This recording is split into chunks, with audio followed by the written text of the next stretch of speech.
to the She Leads podcast. I'm your host, Adrienne Garland, CEO and founder of She Leads Media, a global media company dedicated to the advancement of women leaders and entrepreneurs worldwide. I'm also an adjunct professor at NYU and Rice University, where I teach on the topic of entrepreneurship. I'm a mom to two wonderful young men and married to my best friend from college. Join me each week as I dive into raw conversations with remarkable, uncompromising, and inspirational women entrepreneurs and leaders. My hope is that these conversations and their advice will encourage you to put yourself out there and gain the visibility that you and all women deserve. We're all about stripping away the sugar-coated conversations and moving boldly in the direction of our magnificent dreams. For far too long, women have been conditioned to soften their words, modify their actions, and show up in the world to conform to outdated at best and harmful at worst cultural norms and ideals. Why? To keep those who are outside of the power structures from gaining power, prestige, wealth, and influence. This has prevented women from being recognized and respected as the powerful leaders that we truly are. The She Leads podcast is here to shine the light on all the incredible women, to encourage us to show up, speak up, and showcase the amazing work we do. Speak with confidence about the innovative and transformational thoughts that we have, and celebrate the positive impact that we are making in this world, both personally and professionally. So let's do this. Let's lead.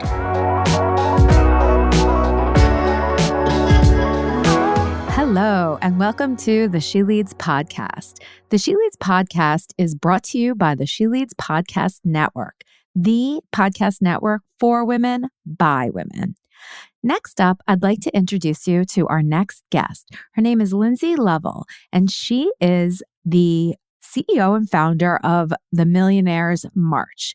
Lindsay is an expert real estate investor that guides other women to learn how to reach financial independence. I cannot wait to have this conversation today. Lindsay, welcome to the She Leads podcast. Thank you. So excited to be here. Thanks for the opportunity. Of course. So I am super excited. We have definitely had other people on the show that are real estate investors. And, all that you hear is that real estate is like one of the best investments because it just keeps going up no matter what. So I would love to hear your perspective because you have a huge portfolio. You were able to achieve that, $1 million mark and more at a very young age. And now through the Millionaires March, you teach other women how to do it too. So can you take us back to how did you even get into this in the first place? Yeah. So, I bought hook, line, and sinker, that American dream that if you get good grades, work hard, you're going to have millions of dollars in the bank, right? We all grew up and I did that. I was valedictorian, top of my graduating class in college.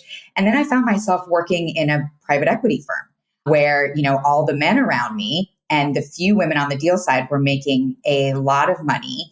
And I didn't have the background or the gender to break in to being on the deal side. I was on the ops side. I was an executive assistant, and I was getting more and more in debt, even though I was getting a little bit of a pay raise each year. I went back to school to get my MBA thinking, okay, maybe I got to work a little bit harder at that school thing, got more in debt, and found myself pretty miserable, again, small pay raise. And that's when COVID hit. And at the time I was doing something that I loved to do in my job. I had taken a risk, but I knew it wasn't going to be around forever. I was doing pharmaceutical sales and calling on cancer clinics. But I think that's going to be obsolete in 10 to 20 years, and I'm not going to be able to retire from it. So I always had that fear. But when COVID hit, I had the lucky opportunity to still be getting a paycheck while we learned how to pivot as an industry to be virtual, right? Because I couldn't go marching into cancer clinics. Right. And my husband said, you like to be busy. You like to do, I've always had different side hustles. I was doing consulting. Why don't you look into real estate? My friend Jason has a couple hundred doors, and it immediately sounded intimidating. Oh, this guy, and he's going to have a call with me. And he sent me this sheet with ROI and COC. And I was like, I'm never going to be able to learn this. And I just started listening to podcasts and resources like yours, like Bigger Pockets, that were just willing, supportive mindset and the technical knowledge. I started Mm. doing that in May of 2020, and I bought my first house in July of 2020. Wow. And Quick. I was, yeah, very quick. And I was on my way. And the second that I saw it, I think my biggest aha moment was looking back and saying, I don't know why I always felt that those men that I did private equity with, they were taking risks, they were investing, they were making their money work for them. I was just never taught to. I was too scared, right? And it just Yeah. never occurred to me that it was something I could do too until I Mm. started with real estate. I love this so much. Your story about, coming out of college, being told to put your head down and work hard and you will be successful. It just that didn't pan out for so many of us. It's so sad because we worked so hard and we took a lot of things and dealt with a lot of things that we probably didn't have to deal with had we been coming out of college today. But Uh-huh. I do think that one of the good parts about that is it allowed us to be resilient, and we definitely know how to work hard. But same with you. I worked in, the financial industry, and I wasn't sort of going where I thought I would go fast enough. And so I said, I need to get my MBA. And that's exactly what I did as well. And then, I hate to even admit this, but to this day, I still have debt from my MBA because I put it off and put it off and put it off. So yeah, it's still hanging over my head. Well, I'm going to say, part of me wishes I hadn't paid off all my debt because, once you start looking at things, I'm going to guess your interest rates are probably lower than what you can make Yeah. using that money, investing it elsewhere. So, in some Yeah. ways, don't beat yourself up because as long as you're using your money smartly to make that delta, then you should not pay off those, in my opinion. True. You're totally right. Okay. We'll say we'll say that was my strategy, but it certainly wasn't. So, how did you and I'm going to ask like really specific questions because I Please. think that is something that is super helpful because we hear a lot and we see a lot on Instagram, oh yeah, I bought my first property and, I borrowed this money from there and did this and paid it off and blah, blah, blah. And it all seems so easy. And it's not easy. And you have to know exactly what it is that you're doing, or otherwise you could get yourself into a lot of trouble. So how, and you may have had some money to put down at this point, I'm not sure, but just thinking about, okay, if you did have some debt that you were paying off, how were you able to get the funds in order to put down a down payment on your first property, and what did that look like, and how did you make sure, this is multi-part, how did you make sure that you knew you were going to get the funds back in rental payments? Yeah. So, nothing is ever 100% guaranteed, but you can run your numbers at varying levels of being conservative. So I like to say real estate is a very simple math equation. Don't be Mm, intimidated, right? You don't have to have been a math genius or taking advanced calculus, but it's all about the variables that you put in and how conservative you want them to be to give you a level of comfort in the output that you're getting. So going back to a little bit of what you very first started with when we opened this conversation is, hear everybody say, oh, it's the best if you're in real estate. And one of the things I want to remind people, and a little bit to your point, is I like to share that real estate investing is the ideal one because using the acronym. And we don't have to get into the I is the income that you get every month, the D is the depreciation that you can write off in your taxes. So, I think a lot of people focus, and one of the details I would give you is to consider what is it going to save you on the back end in taxes, not just the cash flow up front. E is the mm-hmm. equity we know we're all building and paying down. A is the appreciation. But then L, to your point, where do you get that money? Leverage is so important. And it's not like I can go to Tesla and say, hey, I want $100,000 worth of your stocks. I want all of the cash flow and dividends, but I'm only going to pay you 20% down. Right? They look at me like I was crazy. But you can do that in real estate. So leverage is so important. But to your point, how do you make sure that you're borrowing it at the right number and it's going to work out at the right equation? Right? So you hear so much right now about people saying, oh, these interest rates, it's crazy, it's crazy. But there's multiple variables. And you're going to find as you do real estate, one goes up usually means another goes down or stays stable, or the prices. So my advice to you and your listeners is first, find a great either mentor, mastermind community. There's so much free information out there. Find, if you want a coach, like you mentioned, I coach and work with people because it's a great way to avoid those mistakes. I get to pass that on. And then start understanding what are those variables. So I would say, understand what the finance is going to cost you, right? So a little bit about, is it going to be 7%, 8%, if that makes sense compared to what you think you're going to make, what your cash on cash is going to be. And that's going to be the end equation. And if that difference makes sense, then you know it's one of the check boxes for a go. Second, find a market, right? One of the big things I do with my students, there's no perfect market, but there are markets that you're going to take action in over others. I live in California, so all of my purchases, except for my primary, which we just did in December after all these years we were renting because the Delta didn't make sense to buy here. We've been renting for 3 years, even though we owned over 100 doors elsewhere. My first property was long distance, where you can buy homes for $65,000. Wow. And put some work into it. So I share that to say your equation of what you're putting in as the cost of your house and your down payment doesn't have to be huge. Right. There's options. So find that market that works for you and your budget on different KPIs. You know, what is the income growth? How is the median value of the homes gone? Look for trends over the past, since COVID. And then start finding the people in your team would be the next step. So I think anybody that can find a rock star real estate agent that's investor savvy, because there's a difference between buying residential and buying investment, right? In investment, it's all numbers. In residential, I need the kitchen and the school system to give me warm and fuzzies, right? It's very different. Find an agent that understands that, and you can build the rest of your team, your lender, your contractor, your property manager. That individual should be able to help you build out all of that team and understand the numbers. So I would say, those are kind of the key foundational pieces to go out and start finding and learning in order to go ahead and be ready to take action.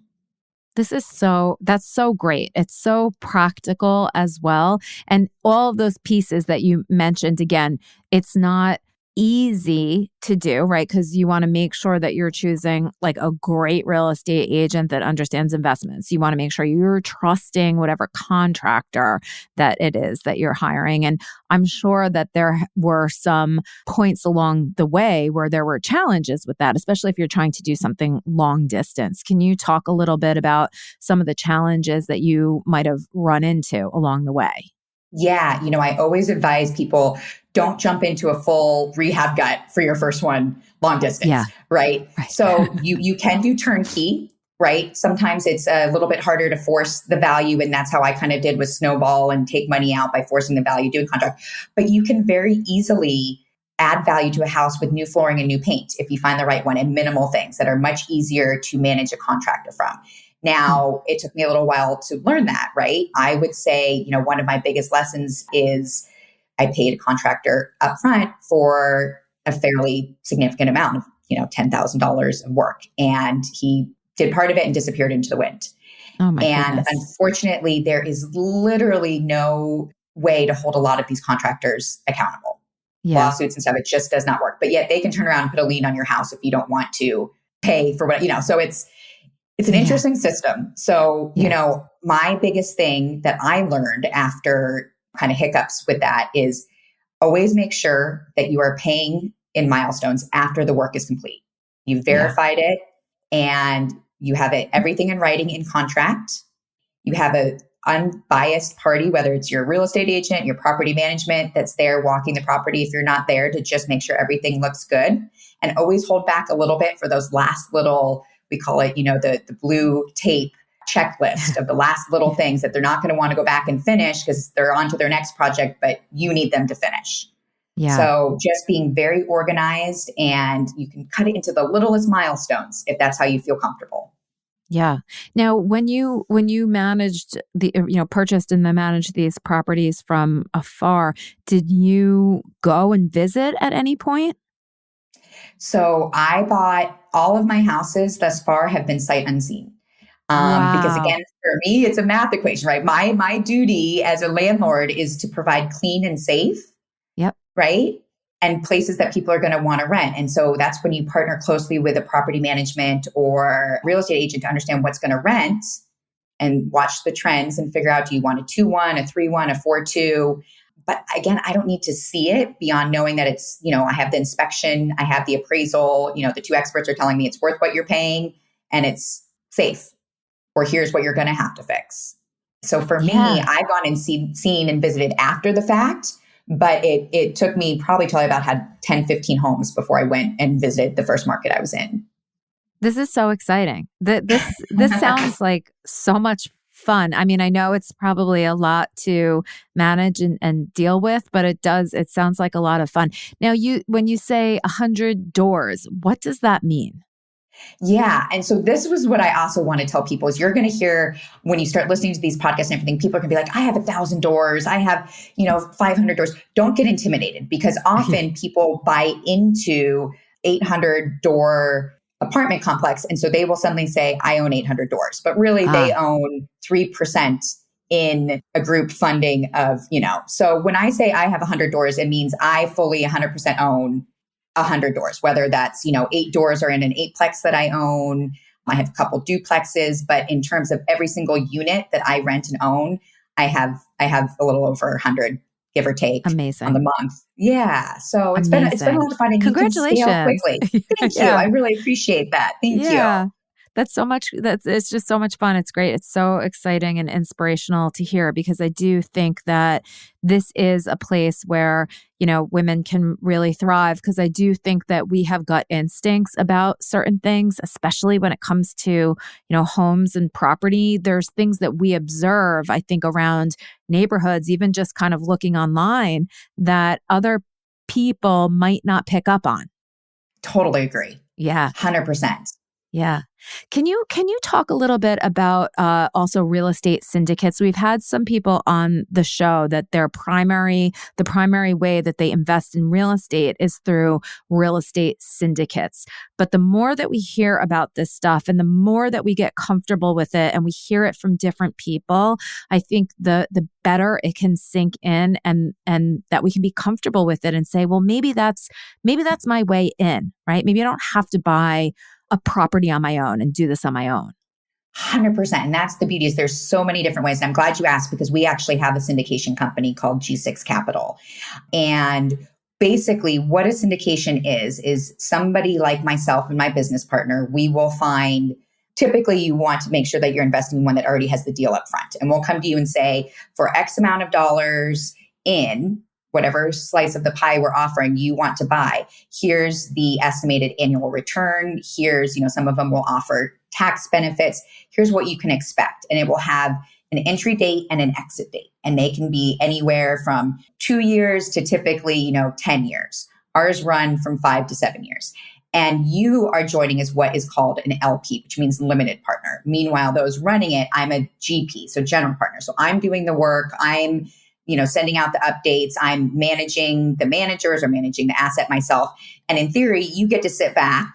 You own a piece of this. You're not doing any of the work, but you're getting the financial benefit. Now, obviously, what the price to you is that, you're paying a management fee or there's certain fees that are paying the team that's managing the deal and taking on the risk and the time. But it's a great way where you just need to make sure that you do your upfront diligence, understand the asset, understand the group that you're buying in because you're investing in the people as much as the asset. Yep. And then in theory, if you do all of that right up front, you should be able to sit back and watch your investment grow and work for you. Yeah. So I think I got it. So, it's sort of taking a piece of, the deal and then what you're buying into is also the other person who's taking on a lot of the risk and the responsibility of managing this. And so as somebody investing in it, you're also paying the fees, but you're getting a return on the back end. And the question that I wanted to ask is, in order to invest in a real estate syndicate, do you as an individual need to be an accredited investor? Great question. So there's going to be different types. So the ones that we run, you did not need to be. It had to be friends and family. Okay. And again, like you said, it's good for people to hear it again. So accredited means you have either, I think, $1 million net worth or make over $250,000 a year. And so that's some of the outlines that make you accredited. For Yep. unaccredited, you have to find funds like ours or others, or if, it's done through sort of friends and family or hearing it through this and then approaching me, we establish a relationship. But there are definitely ways to get in. And that's what actually was part of the passion of starting this. Was often not only do you need to be accredited, but the entry point for a lot of these syndications that are out there can be $50,000, $100,000, $250,000, which A, is a lot to put in on your front, and B, is just a lot of money, period, to have. Yeah. And so we started off doing it with as low as, $10,000 to $20,000, because I was really passionate about getting friends that were single moms, friends that were just getting started, get them the opportunity to be able to get in and experience this and have the benefits that sometimes is just really for an elite class. Yes. And so really there's, to your point, you can find both. It may be a little bit harder to find those that need unaccredited investors or are willing to take that. Yeah, I think that's such great information, because I actually did not know that. I did think that the answer to the question was that you had to be an accredited investor in order to invest in this. And it's great to hear that you don't need to be. And I think the other thing that is really terrific is that you're putting this together for women, because it is so important for us to build financial wealth, financial independence. You read so much about when women make money, when women have wealth, we don't just go out and spend the money on toys. We do things that help our community, right? We help our families, we help our community, we help to make the world a better place. And I think that that's why it's so important for women to just invest in general. And there's so many different types of ways to invest that this is just another option. And so I would say almost to, the audience that's listening in, if this appeals to you, then learn about this. You don't need to know about derivatives or futures or short sales or anything like that. You don't need to go down a path of finance that you don't understand, but it is important for you to understand something that is important to you that you can build your wealth with. I want to hammer that point home. 100%. Understand velocity of money, and then figure out your way that you're going to give your money that velocity. And it's funny that you say that, because before I got in real estate at the pandemic, I was like, oh, I'm going to day trade. I'm going to learn. I didn't want to learn derivatives. I didn't understand, and I was like, I started losing money. My husband was like, no, this point you in a different direction. It just wasn't my passion.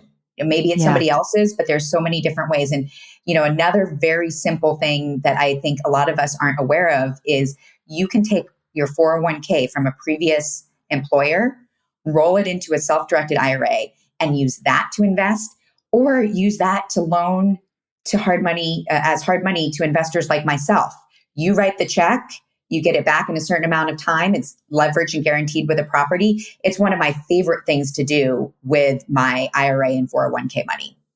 Yeah, oh my gosh, that is so good.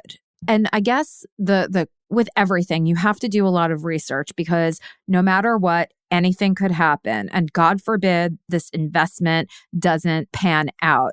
You just have to understand, well, what does that mean then for your retirement account? And it doesn't mean that you end up poor. It's just that you have to understand the risk reward equation and make an informed decision.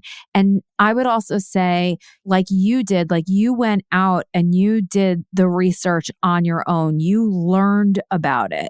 And we as women need to learn about these things and not be intimidated by all of the different lingo. Because even it's, second nature to you, but even saying, 100 doors, it's almost like, oh my God, what the heck is she talking about? True. And don't be afraid, just like I did, to say, well, what do you mean by 100 doors?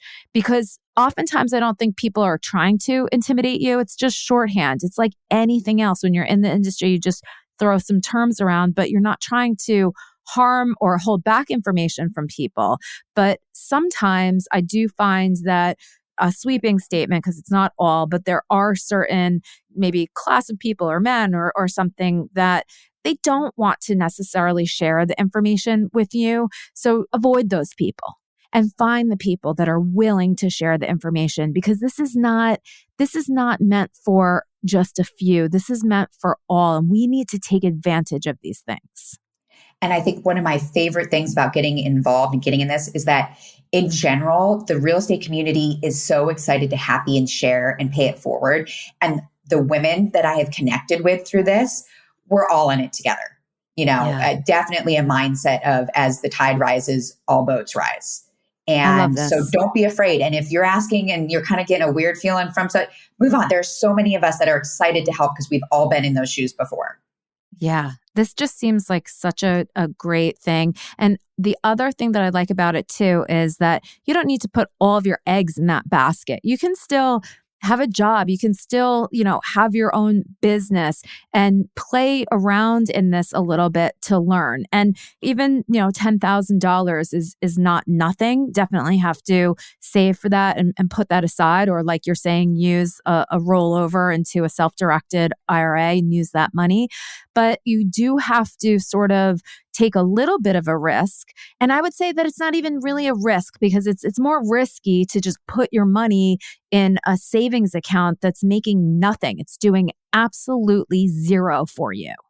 Absolutely. And, I also encourage people, I great student, bought what was told to me and it was okay, put money in your 401k. And then later on as adult, as I've started getting into this, I read the book, Killing Sacred Cows, that is all about how 401ks and things like that are new. We have yet to actually see a generation retire on them and then be successful. And they may not be as guaranteed of a thing as we think. Right. So I'm huge in diversification, and you can diversify even inside of real estate in terms of markets and asset class. But 100%, I encourage people have at least a small part of your portfolio in some way tied into real estate. I think it's a great way to start. So good. So let me also ask you, you mentioned I think you mentioned a podcast in the beginning. Do you have a couple of go-to resources that either got you started or that you turn back to, time and time again? Yeah. So I think the big one that everybody, is the really well-known one in real estate is Bigger Pockets. So they have Bigger Pockets Rookie. So that's great for just getting started. It's going to be people talking about their first couple of deals. And again, when I first listened to it and I heard them talk about this BRRRR method, BRRR, I was like, they're literally speaking Mandarin. And so I just encourage everybody, just listen to it, just absorb it. You'll pick up the lingo. What are wholesalers? And just remember, we all started there. I didn't know what that was either. Right. Yeah. Now I throw it out, forgetting that that's a really funky acronym. So Bigger Pockets, and then Bigger Pockets Rookie, and then they have Bigger Pockets, which is like for people maybe with a couple more doors, now that we know what that's about. Yes. They have a great website that's free. You don't have to sign up, but there's forums and everything there. I think that's great. If and when you're starting to, work on that math equation, they also have great calculators on there for underwriting deals and for finding agents. And then I also really like a tool called dealcheck.io. And that's another great calculator that makes it very simple to put in. It pulls in the address and all the data for you of any, straight from Zillow. And you can start to just tinker around and get an idea of what it feels like to explore deals. Amazing. Now, can you also talk a little bit, because I'm like getting more and more excited about this. It's funny. I think use this podcast for a multitude of reasons, mainly so that I can learn about other things and then share that knowledge with other women. This is what I'm here to do. But I have had several people on that are in this world because I really do want to understand it better. So in the Millionaires March, can you talk a little bit about what that is? Is it a community? Is it a one-on-one? Tell us everything that you do and how you help women. Yeah. So the Millionaires March is my one-on-one coaching, because I think everybody's coming from a different place, right? I work with women that own their primary, but have never thought about it as, cash flow and an investment. So they don't need to understand an escrow and how to put an offer in because they've already been there, right? I work with a lot of individuals that are totally fresh to never having really even delved into this. And so what we do is we meet one-on-one and then work out a roadmap in terms of, what are your steps? Finding a market. What are the KPIs that are important to you? How do you build a team long distance if investing is that way that you're going to go? what does an offer look like? What are the different levers that you can pull when making those negotiations? And then, okay, now I own the house. How the heck do I get it filled? How do I manage the tenants, right? And how do I scale and put systems in place? And so that is what the Millionaires March is all focused on. So I work with students just on an hourly basis because I don't want anybody to be locked in for something longer that they don't need or, shorter than they do need. So it's really individualized. And as I'm getting started, it's been great to connect everybody. And so this year I want to start, just a group chat and that type of thing for previous alumni and current students to build some more of that community. And I will throw it out there, even though the Millionaires March was, thank you, founded to focus on women, I have had men approach. And I want to give them a shout out for, being like, hey, I'm not afraid to kind of jump in and I want to be part of this group too. And so I do have gentlemen students as well. And I think, having a perspective, and they probably learn great from being surrounded by all women and bring a nice touch to the group as well. Yeah, it's such an interesting phenomenon because even with She Leads, which is, very much like women, I love men. I love the diversity of perspective. The whole idea behind She Leads is to get us to be on par with everybody so that we're just not, behind, right? It's not about not liking men or respecting them. And it's funny, there are definitely men that are attracted to what happens in the She Leads community. And I see actually a lot of young men, because I teach at NYU and at Rice, and I see a lot of young men, coming up to me like, do you help men too? Because I think it's maybe like this empathetic, like we're all in this together approach that draws them in. So I love that there's diversity even within that, because it shouldn't be, oh, we're trying to take men down. No, we're all trying to, sort of have play on a level playing field. So that is super interesting that there are also men in your, student body and alumni and everything. It's so great. Thank you. Yeah. Is there anything else that maybe I didn't ask you, because I want to, I'm not an expert in this field. Is there anything else that you would like to share with the She Leads podcast audience? I think it's just, it can sound intimidating, but to your point, when you said, take a look at what is it $10,000? Is it $20,000? Take a look at what you would feel comfortable investing in real estate. Yeah. And sit down. And instead of saying a deadline, I like to say an action line. Pick a date at which you are going to take action, because it is so easy. One of the catch-22s of having all of this great access to communities and knowledge and resource is, I know so many people that we've been friends for years now, and they're 5 years later still underwriting deals and thinking about getting involved. And I'm like, if you had bought 5 years ago, think about where you would be now. There's such an opportunity cost. So, I would say the best thing you can do is find an accountability partner, right? Mm-hmm. Whether it's a, paid coach or somebody you connect with, or a mentor, or join a local real estate meetup, and have them hold you accountable that you are going to take action. And by action, it means simply, doesn't that have to be that you suddenly are locked into a house, but placing an offer, finding a real estate agent, right? Mm-hmm. So it can seem very daunting, but break it down. What are your first steps, right? And maybe map it out. I'm going to give myself 2 months to listen to podcasts. Then I'm going to give myself a month to decide what strategy am I going to do, turnkey, little renovation. Then I'm going to give myself a month to do market research, right? Mm-hmm. And map it out and break down what can be a really intimidating end goal into baby steps. But I've laid a lot of that out here with that. And so now just act on it, and don't let 2025 come in without you having taken action on it. That's such great advice. It's literally entrepreneurship advice, right? Like, we talk so much about the practice of entrepreneurship. You want to plan, right? You don't want to just jump in not knowing what you're doing, but you can get stuck in the planning.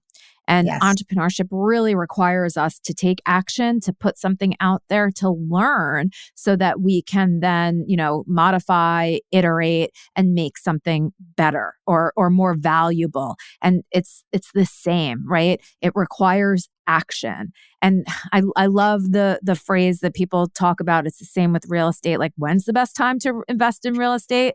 10 years ago or 20 years ago. Exactly. What's the second best time? Today. I Yeah. love that. Yeah, it's Absolutely. so good. It's so good. Well, listen, Lindsay, I want to thank you so much for sharing all of your wisdom with us here today. I cannot wait. I am definitely putting this on my to-do list and to take action list for 2024. So I'm going to actually throw that out there to the She Leads community.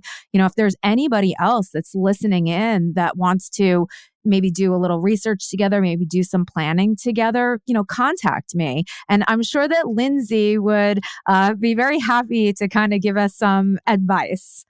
Yes. And so it teed it up perfectly. I was going to say, one of my passions that I get out of this, not just, the financial, but the connection. And so if any of your listeners want to go to Millionaires March free strategy session, you can grab 30 minutes on my calendar to just connect. Let's chat. Let's see what direction I can point you in and help and hear your story, because that feeds my soul as much as hopefully is helpful for you. So please feel free to do that. And I would love to connect with you and whoever else joins you in that sort of challenge there. I love this. And you know what? That is the perfect first action step to take, especially if you're offering it complimentary for 30 minutes. That is of extreme value. So thank you so much for talking about that, because I think there are many of us that are listening that are going to take advantage. So you might be overwhelmed with calls. So, Lindsay, thank you so much for just spending your time with us here today. And I really enjoyed this conversation. You've got me jazzed up to take action. Thank you so much. I love it. Thank you. Have a great one.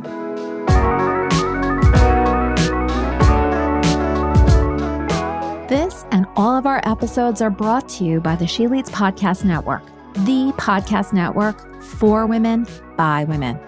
Thanks so much for listening to the She Leads podcast. If you enjoyed this episode and you'd like to help support us, please share it with others, make a personalized post about what you took away on social media, and please leave us a rating and review on Apple Podcasts. This helps our guests and our show to continue to gain visibility and traction. To learn more about how She Leads Media helps women to gain visibility, you can follow us on Instagram at She Leads Media, or you can head on over to sheleadsmedia.com. If you'd like to network with me and other amazing women, don't forget to join us each year for the She Leads Live conference. Thanks again, and we'll see you soon.